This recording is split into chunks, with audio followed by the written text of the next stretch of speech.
Installez le sous-système Linux sur votre Windows 10. Si vous n'avez pas la possibilité d'installer le système d'exploitation Linux à part entière, mais que vous voulez quand même l'utiliser, et si vous avez un Windows 10, alors vous pouvez installer un sous-système Ubuntu Linux par-dessus Windows. Il se lancera ensuite comme n'importe quelle tâche depuis Windows. Allez dans les paramètres Windows.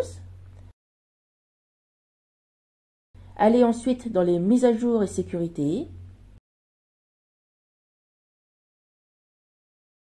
Allez dans Espace développeur et activez le mode développeur.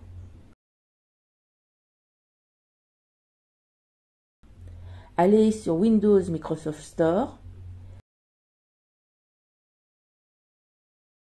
Cherchez Ubuntu, qui est une distribution Linux. Installez-le. Le logiciel se télécharge et s'installe. Alors si vous le lancez tel quel, cela ne marchera pas car il faut activer la prise en charge Linux par Windows.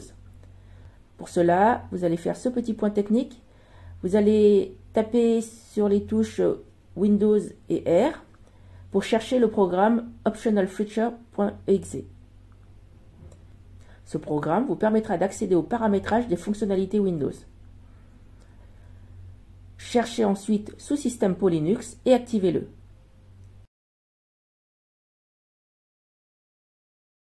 Une fois cela activé, redémarrez l'ordinateur. Et à présent, vous pouvez lancer Ubuntu. La première fois, vous devez créer votre identifiant Linux et un mot de passe. Notez bien que par sécurité, le mot de passe ne s'affiche pas. Lorsque vous le tapez, il n'y a même pas de petits points ou des petites étoiles. Donc c'est tout à fait normal quand vous tapez sur votre clavier que rien ne s'affiche. Cela permet de ne rien montrer à celui qui regarderait éventuellement par-dessus votre épaule. Retapez le mot de passe choisi. Voilà, vous êtes ici dans un shell Linux, dans un environnement Linux, et toutes les commandes Linux habituelles existent et peuvent être utilisées.